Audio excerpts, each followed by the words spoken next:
Are you ready to become awesomer? Hello everyone, this is Umar Hamid, your host, and welcome to the No Limit Selling Podcast, where industry leaders share their tips, strategies, and advice on how to make you better, stronger, faster. Get ready for another episode.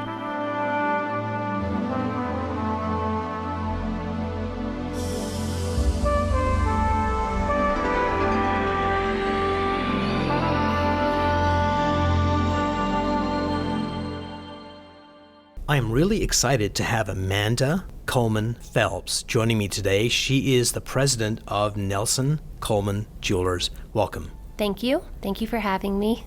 And we met, must have been like 4 years ago or something? Yeah, I can't believe it's been that long. Time flies. Yes. And at the time, you were an executive at the store. Yeah. And now you are the big enchilada. Yes, I guess you could say that. I like to say that it's still very much a family affair. Absolutely. One of the things that really struck me was when I first came to visit your location, going down into the basement, there's a little shelf as you go down the steps, and there is a trunk that is it your great-grandfather? Yeah, first generation, the trunk that they used to come to America. Uh-huh, yes. That's history. Yeah, it's amazing. We try, and there's a clock on our wall also that we have a picture of in the shop that they had in Munich, Bavaria, before it was Germany. Oh, wow. Yes, we have that in the store as well. So you're third or fourth generation in the business? I'm sixth. Sixth generation in the business. So does that add any pressure to the situation that, you need to make sure Tons. You are the captain? Yes, it does. But good pressure. Yeah, it's just all the way that we, as human beings, we make meaning out of everything that happens to us. Yeah. And you're making meaning that this is good pressure that allows me to be at my very best. Yes, definitely. That is one huge lesson I've taken away from working with family. I really fought that challenge with the dynamic. I mean, you can imagine working with your parents. Yes. It's not always easy, and I fought that for a long time because I wanted to prove myself. And I realized through the process that I really require challenge, and I crave challenge in order to grow. And it's not a bad thing. It's really good because that struggle means you're getting closer to the meat and potatoes. Absolutely. So in my worldview, a leader has to do a few things that are important. Mm-hmm. One of them is to have a compelling vision. There's been visions in the past. The generation before you, your parents' generation, what was their vision for the future of the company? And now that you're in charge, is it still the same, or have you altered it in some way? So the vision of my parents was really centered around family. Yes. And it was to really provide an income stream to be able to support their families. And I believe it was one of my dad's biggest missions in life to find a sixth generation. Yes. He worked very hard in making sure that happened equitably, with my uncle's family and with our family.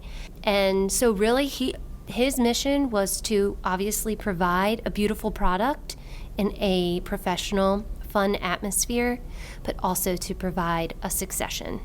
Brilliant. And now that you've taken over, vision is really important. How has the vision changed? And how do you see the future of not only your company, but the industry? I have been given an opportunity to really build on the foundation that my parents created, which is such an honor.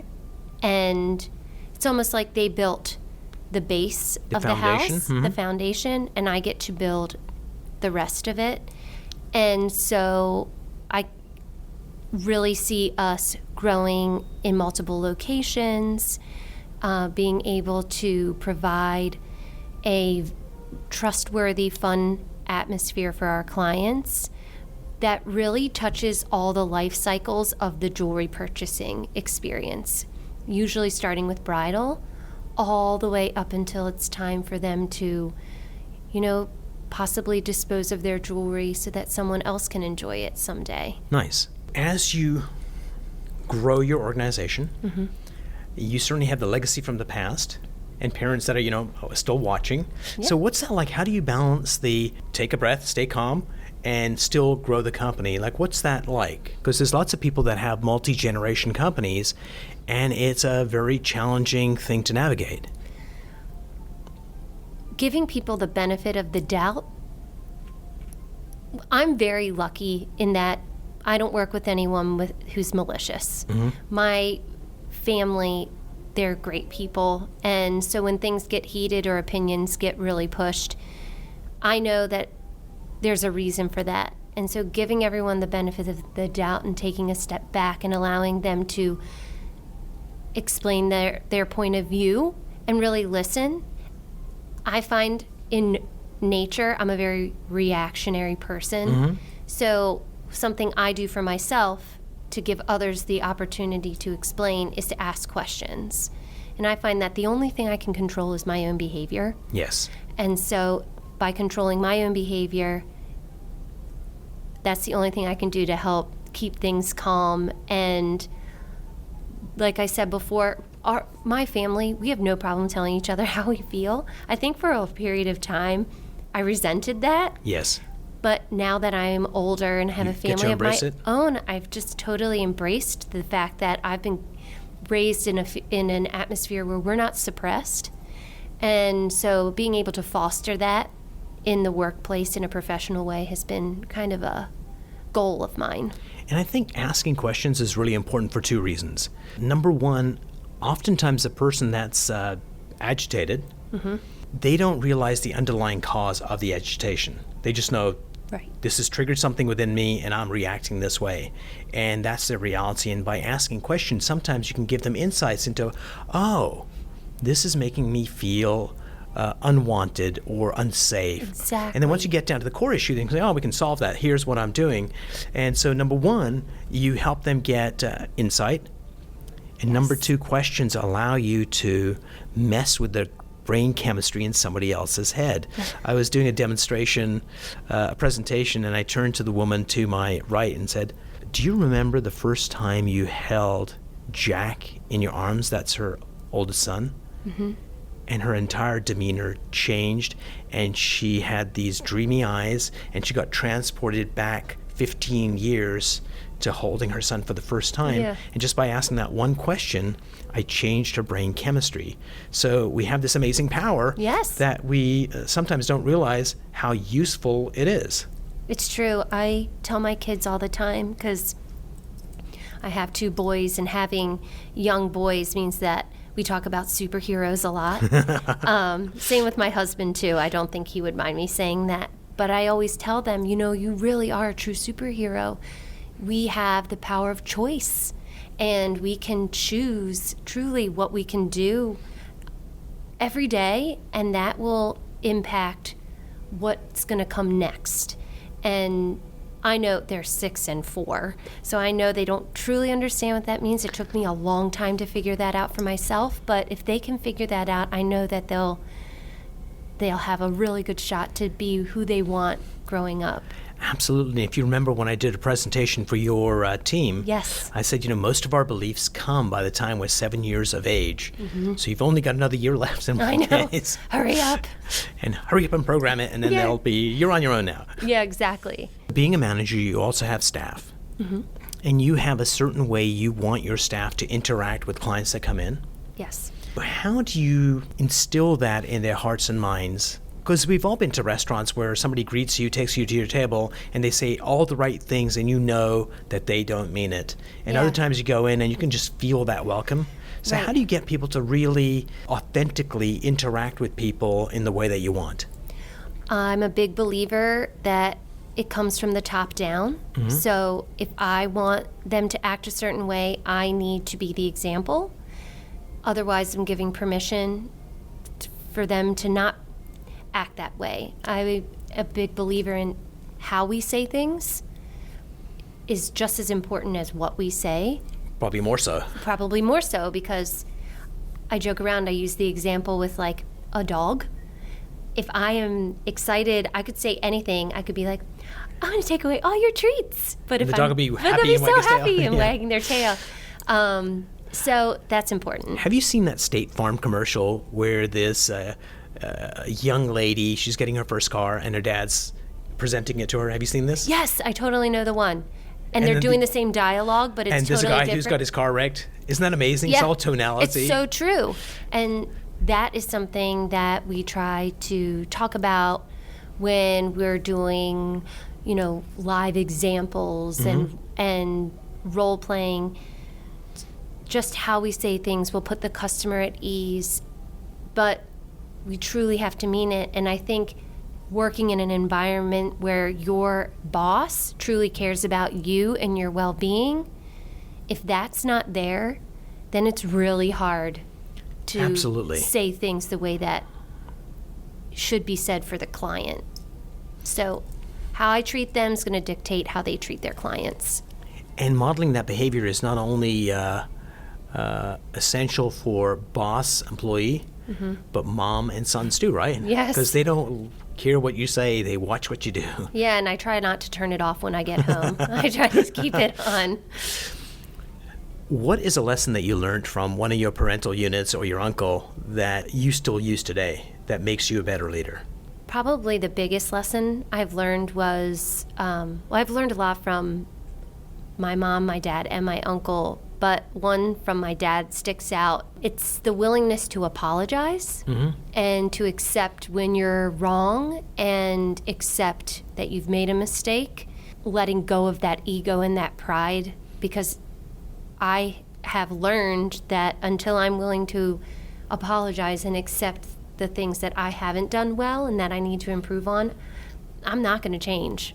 I'm not going to learn from them. He has shown me through his actions that it's something that you should do, and I've always appreciated that lesson.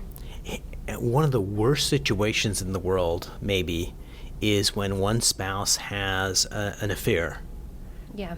And they deny, or excuse. Then you have another spouse that does the same behavior, and at one point when they're fully transparent, especially if it's right away when they find out, those marriages survive. And the ones where people don't take responsibility never recover. They might stay married, but the joy is gone. And the trust is gone. And the trust may not come back when they're totally transparent, but it does come back eventually. Yeah. And so just that ability to be authentic and vulnerable. In our society, we think vulnerability is a weakness. Right. It's so disappointing to think that. I was doing a podcast with the CEO of Gilsum Snow. They do snowboards. Okay. And this guy's all about engineering and the best board. And initially it was like, we just need the best board. It doesn't need any graphics or anything fancy on it. The quality of the board is what counts. And after 18 months, he went to his staff and said, I made a mistake. Like, this is costing us business. I was wrong, and we're going to start adding graphic designs. Just coming in, and when he realized it, being vulnerable, and what it did was it built up trust between the employees and him. It's like, that's okay, boss. You made a mistake. Let's move forward. Right. If it was the customers are stupid, we're going to do this anyway, it just would have been inauthentic and wouldn't have strengthened the company, would have weakened it. I totally agree with that. It's such a huge message that you send to your team, and it allows them to be more vulnerable, and it teaches them that that's okay. And I learned the most from how to grow from our team. I'm so lucky to have a team that's extremely entrepreneurial, and they have great ideas, and I'm willing to listen, and they're willing to give me feedback, and I have learned to really crave constructive criticism. And by asking for that constructive criticism allows me to feel comfortable and allows them to feel comfortable with me giving it to them. So it's, like you're saying, it's a two-way street. Absolutely. And I think part of getting the team to come together, usually not so much for the leader. I think a lot of leaders go, look at me, I'm pretty and I'm fantastic and you're going to be part of my team. And I think when you do that, you can build a good team. But when you get a team coming together for the greater good, it just creates something that's magnificent. You're absolutely right. And so talking about purpose and talking about what drives you, I will say that until I really stopped and looked at all the strengths that our team brings to the table, I don't know if I could answer that question. Right.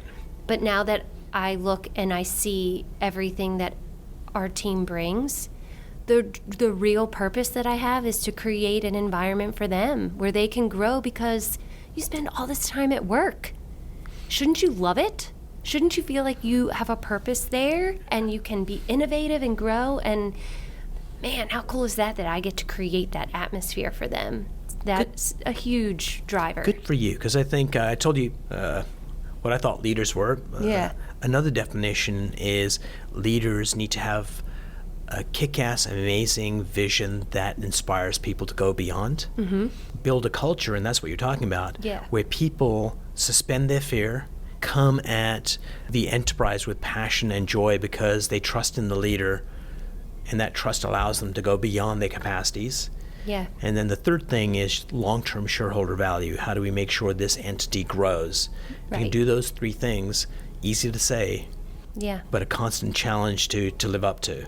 Yeah. But once you get the team there, it's a piece of cake. Right. Tell me about, as a leader or as you were moving up the organization, tell me about a mistake that you made or allowed that ended up being a learning lesson. That was something that, wow, I'm better for having gone through that.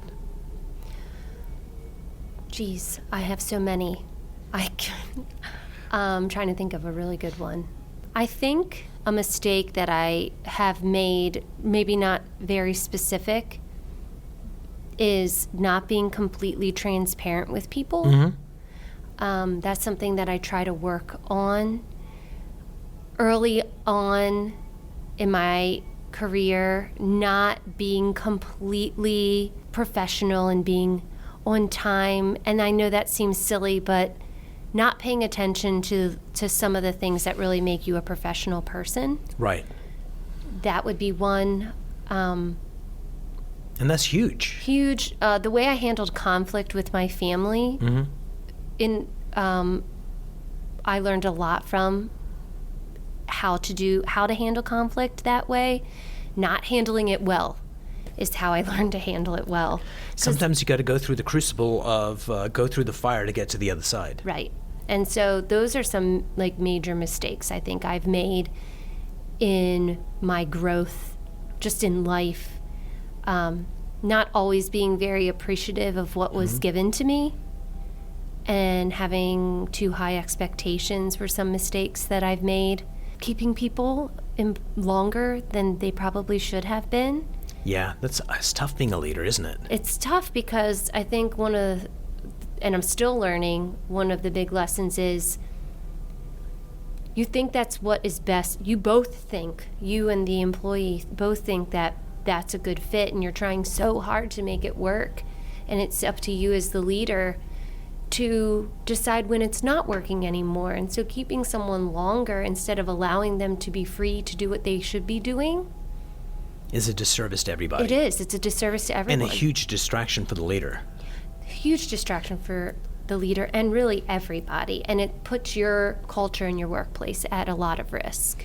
Definitely. And I think that's why it's so critical for every leader to know what their purpose is, what their values are, what their criteria is, because it allows them to make those decisions and see them more clearly.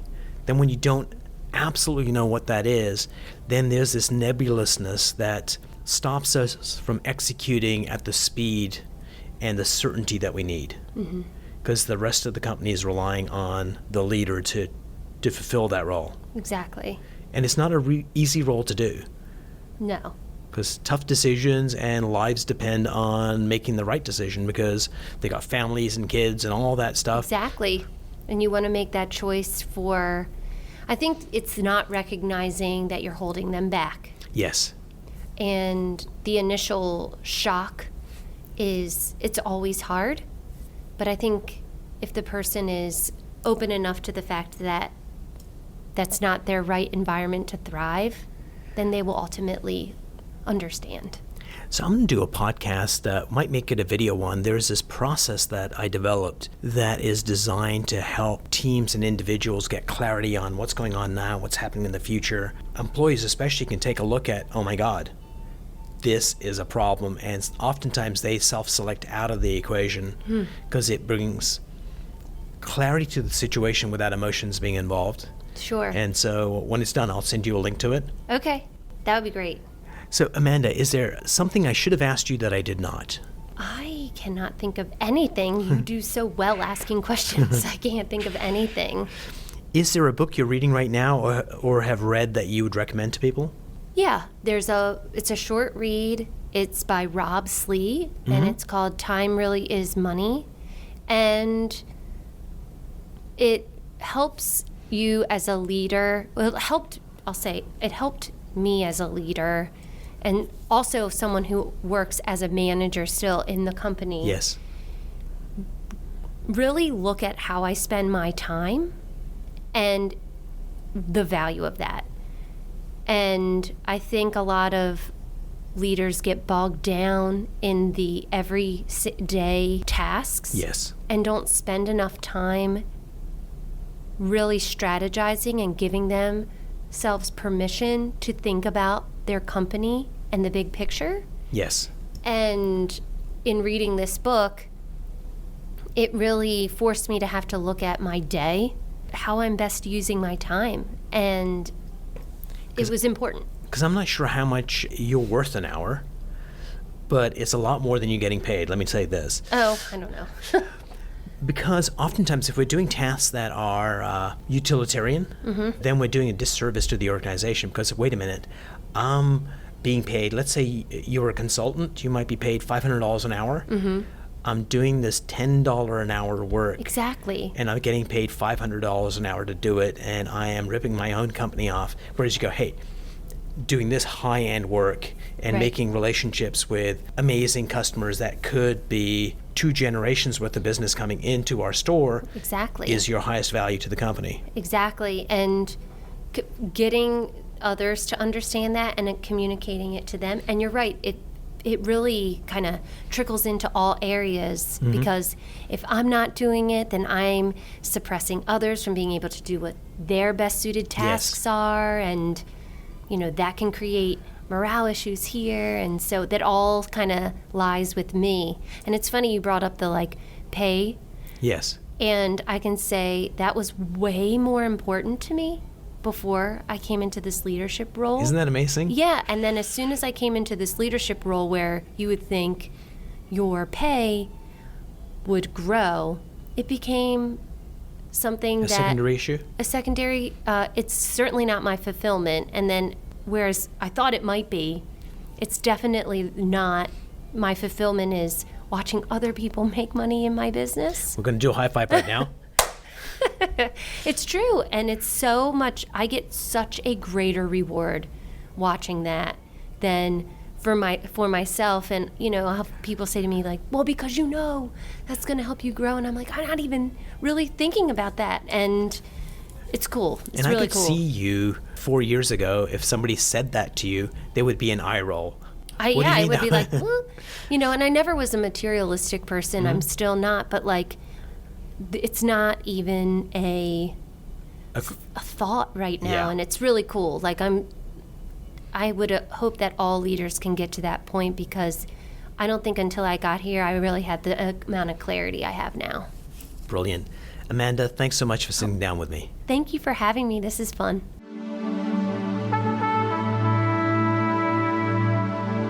If you enjoyed this episode, please go to iTunes and leave a 5-star rating. And if you're looking for more tools, go to my website at nolimitselling.com. I've got a free mind training course there that's going to teach you some insights from the world of neuro-linguistic programming, and that is the fastest way to get better results.